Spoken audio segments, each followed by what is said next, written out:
أغلبنا في بدايته في مجال الشبكات بيسمع عن جهاز اسمه سويتش وجهاز اسمه راوتر، بس محدش فينا عارف إيه وظيفتهم بالظبط وإيه الفرق بينهم. تعالى في 3 ثواني نتكلم عن الفرق بينهم بكل بساطة. لو افترضنا إن ده أنت في حي أو في منطقة مثلا اسمها إيه، وعندك منطقة كبيرة قوي أنت عايش فيها. المنطقة دي مكونة من مربعات سكنية كتير قوي، وفي كده زي سور، وفي بعد كده المنطقة بي ساكن فيها ناس تانية، وفي برضه سور، وعندك المنطقة سي ساكن فيها ناس تانية وبرضه سور، وهكذا. أنا لو عايز أتنقل من المنطقة A للمنطقة B، هعدي إزاي من السور ده؟ مش هعرف. هعمل إيه؟ لازم أروح الأول على أقرب موقف أو أقرب مكان فيه عربيات أو فيه تاكسي أو فيه ميكروباص، ومن هناك آخد عربية أو مريح على المنطقة اللي أنا عايزها، سواء كانت B أو C أو أي منطقة تانية.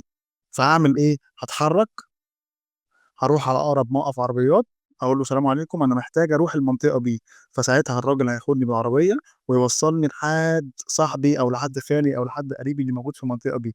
طول ما انا فين لسه في نفس المنطقه او في نفس الحي بتاعي، اهو موقف العربيات ده هو ده السويتش. وظيفته الاولى والاخيره انه بيعمل تحويل للداتا والباكتس والمعلومات زي الافلام والاغاني والحاجات دي كلها من الجهاز بتاعك، اللي هو مثلا نفترض ان هو المكتب بتاع الحسابات او مكتب المدير. بعد كده الباكتس تروح او الداتا تروح للسويتش، السويتش يحولها للجهاز بتاع الموظف التاني اللي هو مثلا بتاع الحسابات، بتاع الاتش ار، بتاع المخازن، ايا كان.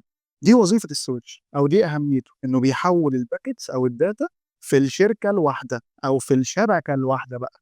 لو افترضنا بقى ان انت قاعد في المنطقة ايه، عايز تروح مكان في محافظة تانية خالص.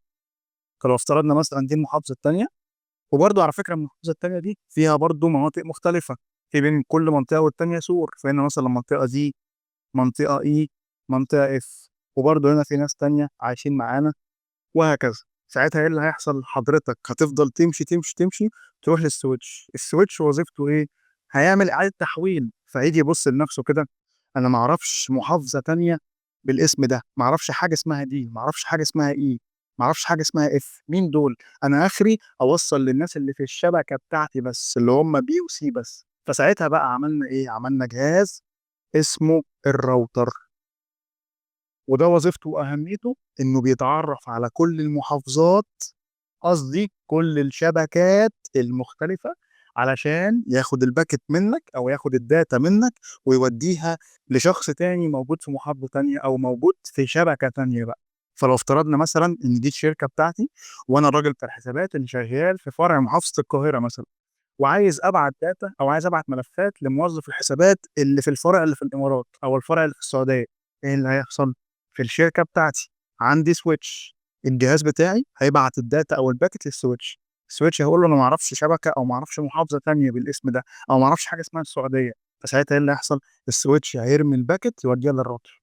الراوتر على طول ببساطه هيقول له انا اعرف يعني ايه سعوديه، واعرف اربط بين السعوديه وبين مصر، انا راجل بفهم في الربط بين الشبكات المختلفه. وبعد كده من الراوتر يقوم باعت لأقرب سويتش موجود برضه في الشبكة التانية، والسويتش ياخد الباكت يقوم موديها لحد موظف الحسابات. ده ببساطة الفرق بين السويتش وبين الراوتر. وده ببساطة عملية الربط بين أكتر من شبكة مختلفة أو بين أكتر من فرع لشركة مثلا في بلاد مختلفة أو في محافظات مختلفة أو حتى في مناطق مختلفة على فكرة. يبقى ملخص كده بسرعة عشان ننجز: السويتش بيعمل إيه؟ بيربط بين الأجهزة في نفس الشبكة. اما الراوتر بيربط بين الدول المختلفه، قصدي شبكات المختلفه. بس كده. طبعا معلومه على جنب محتاجين نعرفها، ان في دلوقتي انواع من السويتشات، حاجه اسمها لاير 3 سويتش او مالتي لاير سويتش، بيعمل برضه وظيفه الراوتر. فانت ممكن تلاقي سويتش بيشتغل انه راوتر وسويتش مع بعض، وممكن تلاقي سويتش بيشتغل انه سويتش بس. وطبعا اشهر شركات السويتشات والراوترات شركه سيسكو طبعا، وشركه جينيبر، وفي اروبا وهواوي وشركات تانية كتير، بس يمكن دول اشهر 4 او 5 شركات بيعملوا سويتشات وراوترات علشان يربطوا بين الشبكات وبين الأجهزة المختلفة في الشركة بتاعتك. طبعا ده جزء بسيط من الكلام اللي هنحكي عليه كتير قوي في كورس الاي تي هيلب ديسك، اللي هنتكلم فيه عن اساسيات الكمبيوتر واساسيات الشبكات وكمان اساسيات السايبر سيكيورتي. وكمان هنشتغل ونتعلم مع بعض اشهر المشاكل اليوميه اللي هتقابلك وانت شغال هيلب ديسك. الدبلومه عباره عن فيديوهات مسجله مفتوحه معاك لمده سنه كامله، تشوفها براحتك في اي وقت. لو عايز تعرف تفاصيل اكتر ابعت لي على الواتساب على الرقم الجميل ده، هبعت لك كل التفاصيل. لحد هنا وكفايه، تنساش تصلي على النبي. اشوفك على خير. سلام.